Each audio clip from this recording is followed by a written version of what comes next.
Hi guys, welcome back to Morant's Rants. Plenty of good information, a little bit of motivation, a whole lot of truth, no financial advice. I want to talk to you guys today about GameStop, about Bed Bath & Beyond, about something else too. So I'm not going live today, but I wanted to make some video. I want to make a video actually and show you exactly what I'm looking at. So let's go ahead and look at the markets really quick. As you guys see this is GameStop today. On the news that Ryan Cohen is the CEO, it jumped up, and of course they're attacking it all the way back down. It's okay. I'm used to this stuff like this. I really am.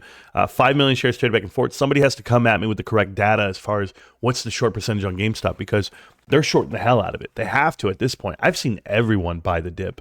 In the Discord alone, I've seen just hundreds and hundreds of shares being bought. And I was like, yeah, everyone really understands what the hell's going down. But I want to show you what we believe. And I'm telling you we because there's a collective group of people that actually view this stuff. We've been tracking this stock for 3 weeks now. And Jay in the Discord has been showing me that the complete inverse to GameStop is Carvana right now. Now, Carvana is owned by Apollo, the bonds themselves. 90% of Carvana's bonds are owned by Apollo and PEMCO. Now, Apollo has been manipulating this damn stock for a while and this company. But if people think that it's something great, it's absolutely not, right? Like you can see that Apollo's at an all-time low per se over the last 2 years. They used to trade at $300 something a share. Now they're at 40, right?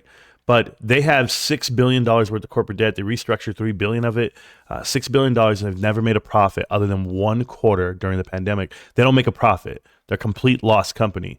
So, but the movements, as you can see in the after hours, right? Complete inverse of what GameStop. Why would it drop all the way down off market, pre-market? Why would it be tanking as GameStop's going up? Because it's the inverse. And why does it go up as GameStop goes down? Because it's the inverse. This is what they're using to hedge GameStop right now.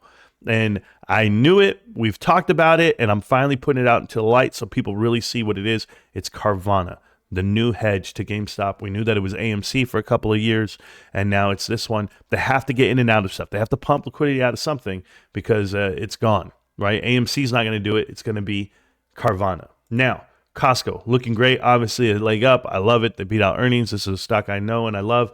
I have a lot of rich friends. Just put it that way. We'll talk about GameStop in a minute. I'm just going down the list really quick. What they tell you at gmedd.com, they told you to buy Playboy, and right here, 77 cents. What a terrible stock to own. They've been buying it since 40, 30, 20. They want people to buy this stock, buy their bags, because this is a terrible investment. So Rod Altsman, you're not as great and smart as you think you are. Woke Capital, you're wrong. If people know what I'm talking about, great. If they don't, oh well, they'll catch on, connect the dots. Another one I want to show you is called Bed Bath & Beyond. This has been announced that tomorrow, the 29th, will be the last trading day of Bed Bath & Beyond. It will be deleted. It'll be gone. There's nothing left after that day. So unfortunately, if you are not trading today and or tomorrow, if you were asleep or you're on vacation or if you're visiting Bill Pulte, then maybe you forgot to sell your shares, but they're going to go to zero. So if you guys don't believe me, that's fine. If you didn't believe that this was the last pump and dump, like I told everybody, what goes up must come down.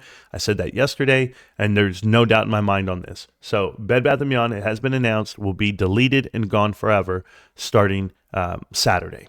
So it's over. Thanks for the ride. Thanks for the time, but it's really that painful. AMC, I don't care what announcements they come out with. I don't care. This is a terrible balance sheet. This stock is worth absolutely nothing. At $7.71, that is 70 cents. I want people to know that.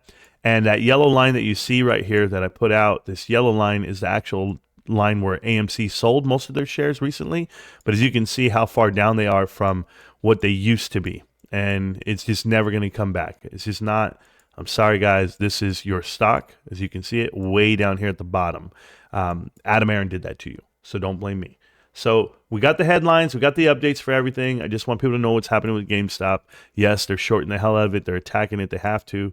At this point, you're in the biggest wedge of your lifetime, guys, and we're holding up pretty well. To hold that 16 at the quadruple bottom, but that's pretty crazy. Pretty crazy for them to drop back down, but I know a lot of people are buying it, and I find it extremely bullish every day of the week that I wake up.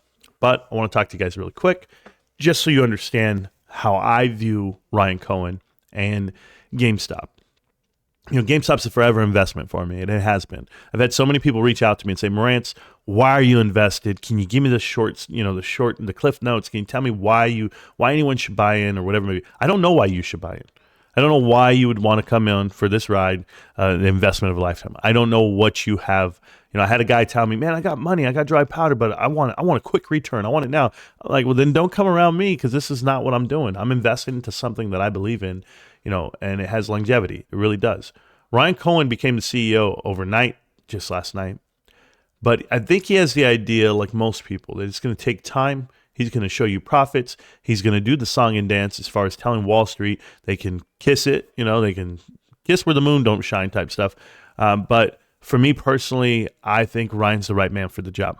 He's a well-rounded e-commerce guy. And the group that he surrounds himself with, they are considered experts at e-commerce. This is why Chewy was so valuable at $3.2 billion when they sold off to PetSmart a couple of years ago.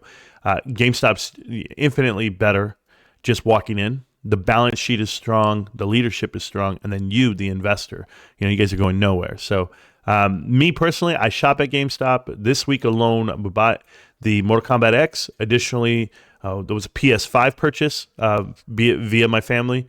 That I know of, and then headset, some controllers, and some more games. So I'd say about $1,000 came out of the Rico household this week. And I'm just going to tell you right now, that's just one family. There's millions. People love GameStop, and people love, not only do they love physical disc and they love collectibles and hardware, everything they sell, everything they do. But this company is infinitely better today when Ryan stepped into this role than as before he ever got here, right? So I know the transition, I know the pivot, and when people start pricing it out, then I'll believe it. I'll believe that they understand what it is.